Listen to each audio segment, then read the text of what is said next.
Welcome to Making It in Maine. I am Suzanne. Hi, I am in my kitchen. It's not a fancy kitchen, and I have a lot of stuff on the counter. But you know what? Not everyone has a house, beautiful kind of house. And it doesn't matter because our house doesn't define us. What it looks like doesn't define us. It's all about the kind of person we are inside, what's in our heart, and what we want to put out into the world. And what I want to put out into the world is love and acceptance and tolerance and patience. That's what I want to put out into the world. So I am going to make some faux chickpea tuna salad. I just call it chickpea salad, but it's from this cookbook. Eat Your Heart Out. I have a lot of different bookmarks in it because there are different things I want to make or have made and want to find quickly.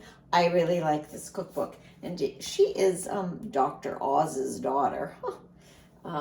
Anyway, it's a really good cookbook. So I am going to make that, and I don't have my ingredients laid out here yet, so I'm going to go get those and I'll be right back. I'm back. I got my chickpeas, I got my mayo, Dijon mustard, capers, celery and lemon, and a little bit of sea salt. And so I'm going to open my chickpeas. Now, do you have one of these can openers?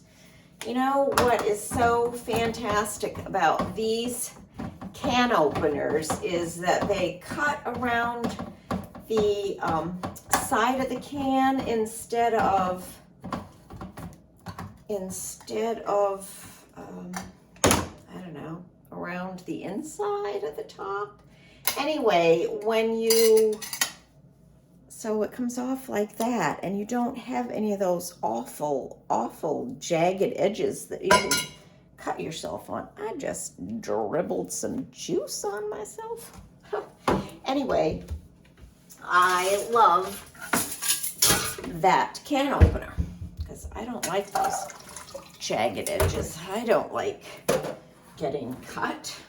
So just draining the liquid from my chickpeas. Do you know that the liquid is called aquafaba? I think I'm pronouncing that right. Yeah, some people cook with that. I don't use it, and some people thin their hummus with it. I don't do that either. Normally I mash, just sort of lightly mash, not to a paste or a puree.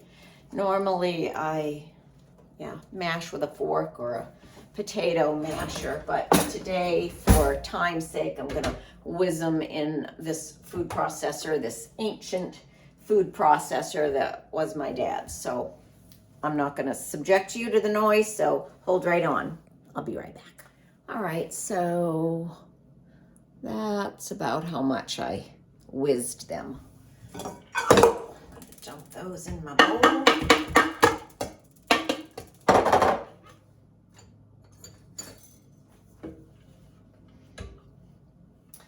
I love hummus, which is made with chickpeas and tahini. And I love this salad. It's one of my very favorite things to eat. All right, let me get this out of the way. And I need my cutting board. So next I need 4 stalks of celery.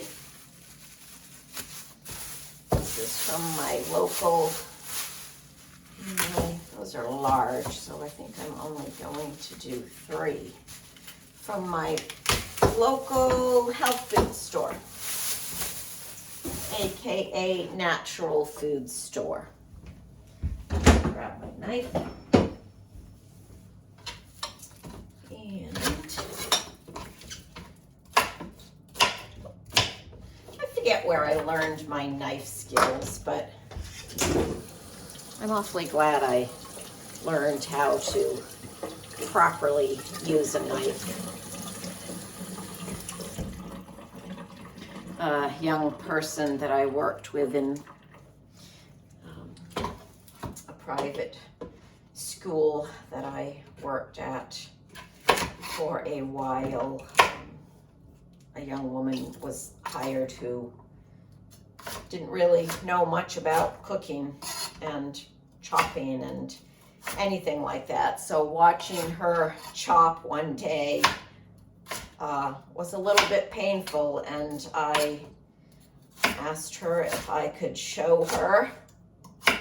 Maybe I didn't ask, I don't know if I could show her, but anyway, this is how you chop. I call it, and maybe other people call it that too, you rock your knife. You keep your point on your board and you rock it like that. So chop, chop, chop, chop, chop. Got to keep your fingers out of the way. So that makes chopping so much faster. And if you like cooking and, you know, sometimes watching cooking shows, you will see other people chopping that way. And some of those people chop like that. I don't chop that fast because I don't want to lose any of my digits. I've cut my fingers before, absolutely, on knives, but yeah, it's not a race. It's not a race. Chop how you want, but this kind of chopping is pretty laborious. So practice your knife skills. All right, put that into the bowl. And I have a few more sticks to cut. Oh, let's see. Just had a Buddhist gathering at my house this morning. Oh my goodness. It was so good. So good. Just the power of chanting Nam Myoho Renge Kyo is so amazing. So amazing. Visit the website sgi-usa.org if you want to learn about it. Or you can go to another website, buddhability.org. Yeah, such a powerful practice. A few people shared some amazing, it's what we call benefits. Just things that happen. Things that come from chanting with faith and conviction. And yeah, it's just mind-blowing sometimes, the benefit we all get from chanting. All right, what do I need now? Oof, I forgot to get my dill, dry dill. I love dill so much. The smell of it is just so magnificent. For a while after my mom died, first I'm going to get my capers, 2 tablespoons of capers. After my mom died, I was trying to get a job again. And boy, people, I think some are reluctant to hire people with gray hair. I don't know. They think we have one foot in the grave. I'm not quite sure. But I was beginning to think that I was going to have to dye my hair to get a job. But anyway, finally, I got hired at a seed company, picking packets of seeds off the shelf to be shipped. And it was a fun job. I really enjoyed it. And that's where I met my friend Shelley, who turned me on to this Buddhist practice. I am so incredibly grateful to her. But anyway, we'd go through the aisles picking people's seed orders, and whenever I went down the aisle that the dill was in, oh, I just was in heaven smelling it. So I am chopping, just giving my capers a little chop. You know, by themselves, capers by themselves, I'm not that crazy about. They have such a briny taste, but in this chickpea salad, they're delicious.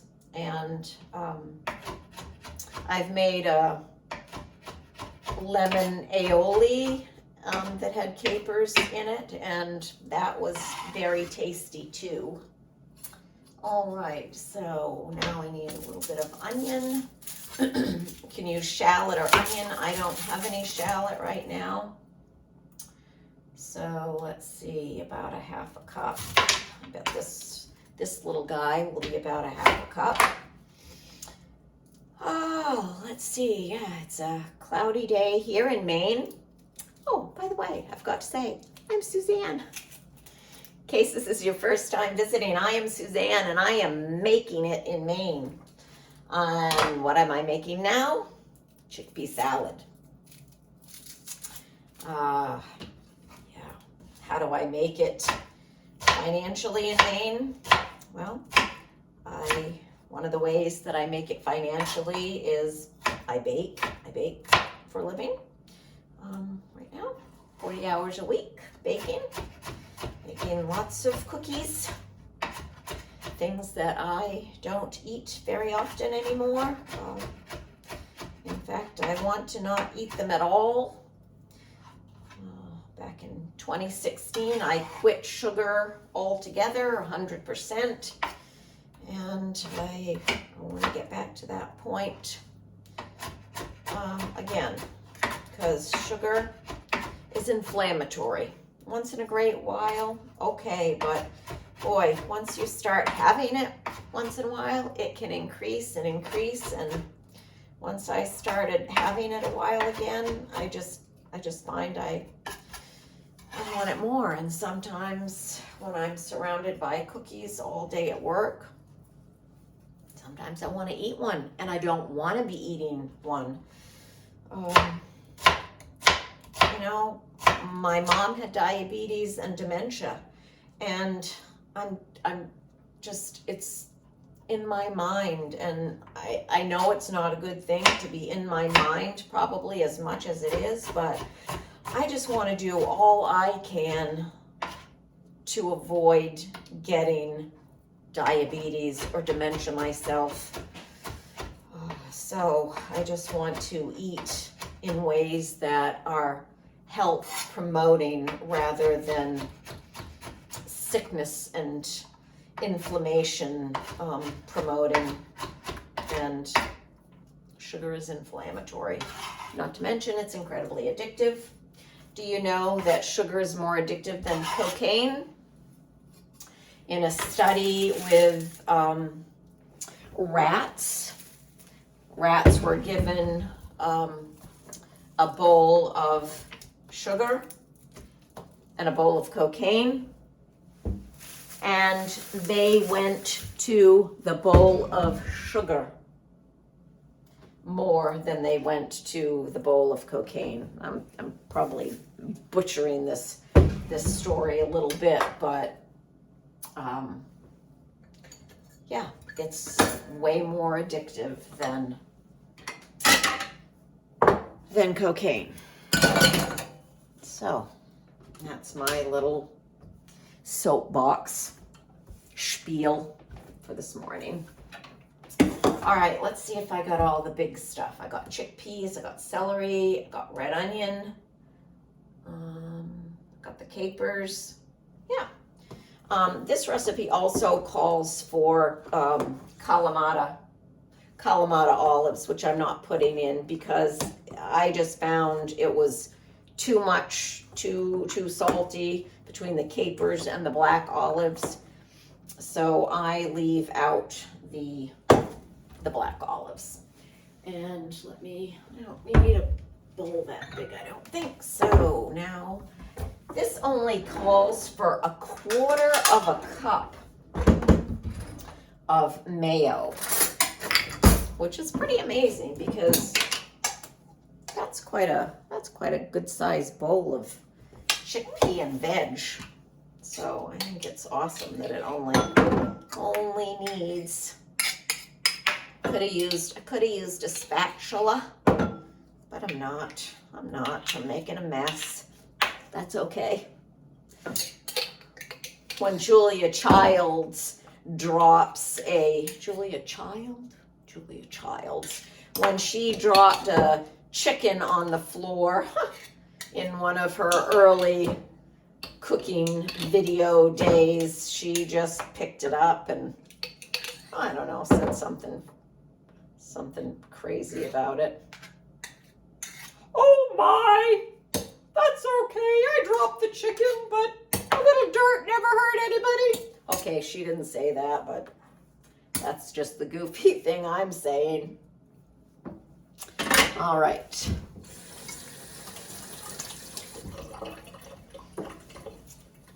Now, and the reason that I mix these things separately instead of putting them right in my bowl is because I like to give it a whisk to make sure it's well mixed. So now you can see I'm using my spatula.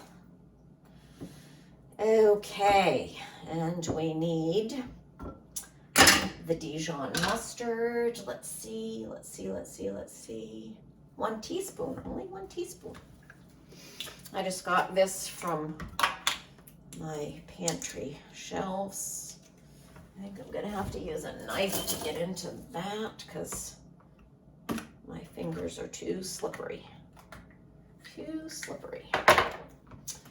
Yeah, I have pantry shelves in the basement because I have a very small kitchen.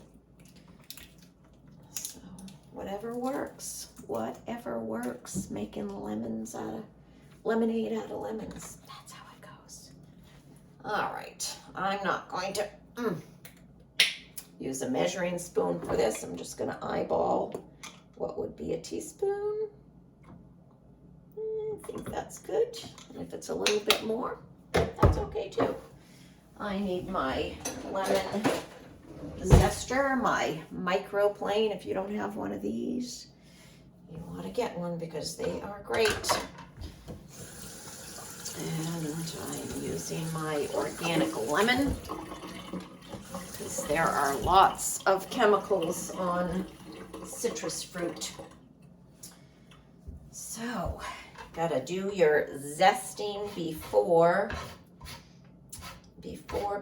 you juice it, because it'll be pretty hard to zest when your lemon is cut. I've done it before because I don't remember why. I was desperate, or I had done it and then realized I needed the zest. I don't know, but anyway, it's important to do your zesting ahead of time. I love the smell of lemon. I love the smell of lime too, but this does not call for any lime, just the lemon. And we want to get every bit of the zest. Super good. Now let's get that onion skin away. Putting the zest in there. Now we'll get the juice in there. These are great for juicing. Some people just use their hands, but I don't, because I worry that I won't get all the juice out. So I really like these. Those will go in my compost later. My poor excuse for a compost bin situation. I'm so bad at getting it turned over so that it can generate enough heat. Okay, I think I have everything in there. Where's my baby whisk? Okay, let's just do a recap. Got the chickpeas, got the celery, got the red onion. Oops, the dill, that's what I need, the dill and the salt. So I need a tablespoon of dry dill. Whiskey, whiskey, whiskey. Usually I wear an apron when I cook. I love aprons. And for one thing, and they help me to not get splatters all over my clothes. All right, let's get the dill in there. Wipe my hands. And get the dill in there. Okay, it's a little stuck. Sometimes I pack it in. I get my herbs and spices at the health food store for the most part. And so much cheaper, so much cheaper. All right, so there's all the liquidy goodness. And mixing it separate in a bowl just helps to get it all incorporated. All right, now, let's move this, oh, need that. All right, and then we dump it into the other ingredients, the main ingredients. And give it a mix. Wish you could taste this. I wish I could send it through the airwaves, through the computer.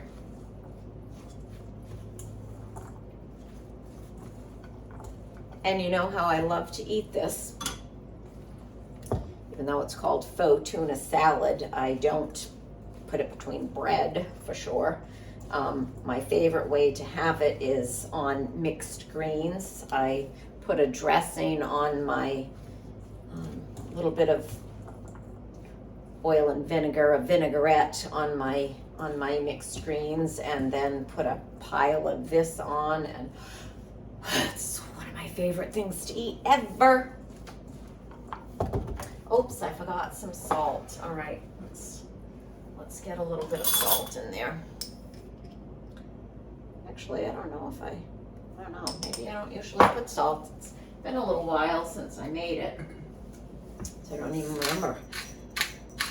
Some pepper, some freshly ground pepper, and give it yet another mix.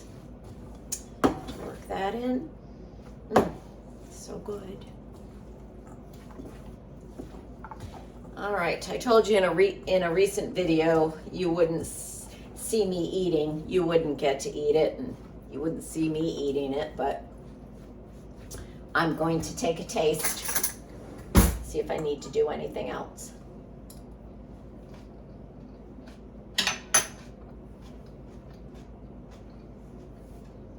I don't think I needed to add the salt. Shame on me. Should have tasted it first. It's not terribly over salty, but yeah, I don't think I needed it. So anyway, that is my lovely chickpea salad. So that's it for today, my friends. Thank you for stopping by. I hope you stop by again. As I said, I am Suzanne, and I'm making it in Maine. And it's a beautiful place to live. It's a beautiful place to make it. I hope you stop back again. If you're so inclined, I would love it if you give me a thumbs up, like my channel, subscribe if you would. That'll help me grow my channel. You can click on the notifications bell so you get notified when a new video airs. And share if you'd like. Share it with people who might want to see what I'm doing. People who like to cook, people who like to make things with their hands, people who might like to learn about Nichiren Buddhism, people who like women with quirky personalities, who change their voice sometimes or make crazy faces. Anyway, thank you for stopping by. From my heart to yours. I hope to see you soon. Bye.